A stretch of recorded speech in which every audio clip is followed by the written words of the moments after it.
Hello everybody, this is Nelson from Celestial Warmth. And thanks for watching the last series. If you haven't, this one's about understanding when the soul is sort of speaking to you, or when the subconscious mind is speaking to you. And usually it goes in a way where it can first start with some aches or pains, certain parts of your body, attributed to certain organs or parts of your body where you need to address some healing on, but maybe you tucked it away, or maybe you got some inherited stuff that mom and dad gave you and from lineage that needs to be released and find resolution for. And then other times it comes in dreams, and we need to be more conscious of what we're dreaming and what messages are being sent through our dreams, because that's where you'll find some meaning to your issues. When it comes to dreams, we need to pay a little more attention to the elements. And you should always write down your dreams.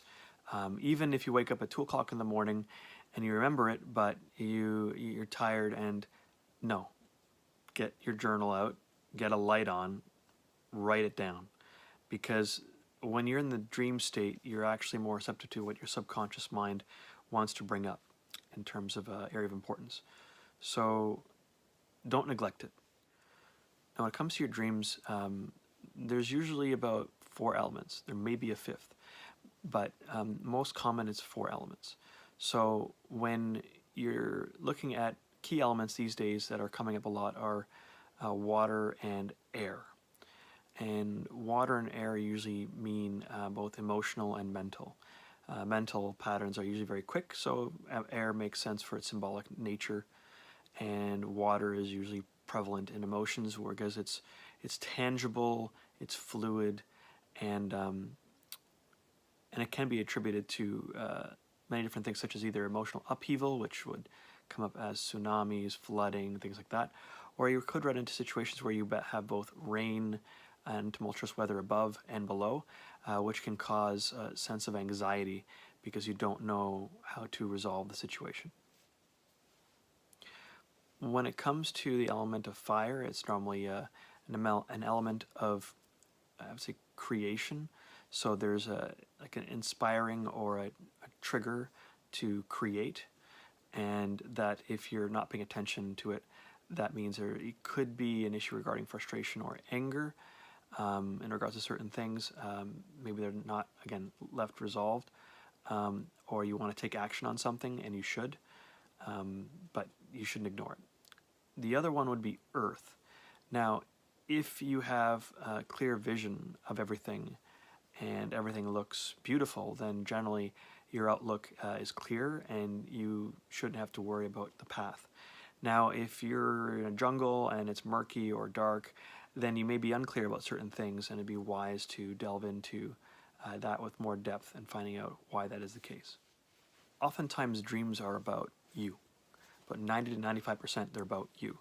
So when you look at things in your dreams, such as characters or people that partake in it, it's a good thing to keep note of all these, because they can symbolize or represent something, a part of you that you need to address or have a conversation with.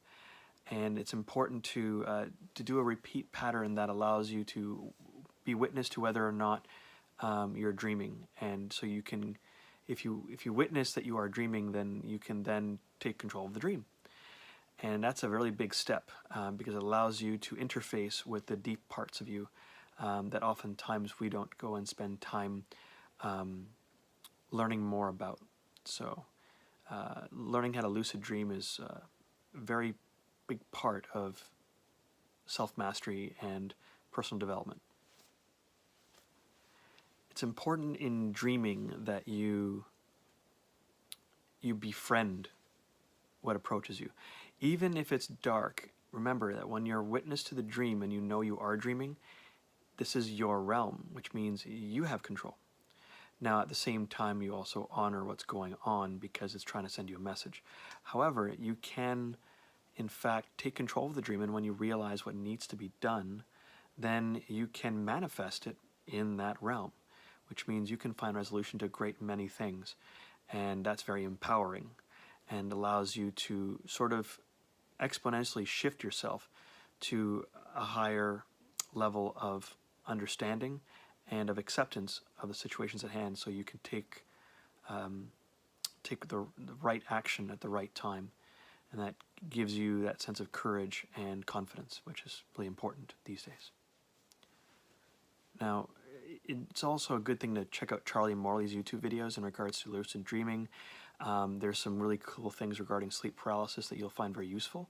So just in case you get into a state where you feel a little paralyzed, what to do in order to get out of that state, feel safe, or to have some courage, patience, and trigger a new level of awareness that you can then take advantage of, and then become more empowered in a spiritual sense and resolve a great many things. And to do that is to look at your hand like every so often, like every 20 minutes, to see if you've got 5 fingers, and close your hands and open your hands while you open them up. And when you're doing that is when you get into your dream state, it's a habitual pattern that you can activate, so you can see whether you're dreaming or not. And if you have 6 fingers, the oh my goodness moment where you see whether or not you have 6 fingers, as an example, allows you to understand that, hey, I am dreaming, I'm recognizing I'm dreaming, and now I can scope the territory around and find out what I need to know and what needs to be addressed. And not judge, blame, or miscast things that are in your dream that are part of you, because you shouldn't be judging or blaming or putting down or lessening the value of anything in your dream world, because it's part of you. So if you're doing that to any element in there, you're actually doing it to yourself. And you shouldn't want to alienate yourself in your own realm. It's not good practice, and it's not healthy. Another great resource would be Sherry Dillard's Signs and Synchronicities book. It helps you get an understanding of when you're in conscious or awake state, what you can be aware of. And the key thing about this awakening and this consciousness shift is awareness. So when we're in the present moment and we're open to what's going on around us, we're using our senses, not just our 5, but our 6th and maybe other senses that we have, then what ends up happening is you become more aware of the synchronicities, and then you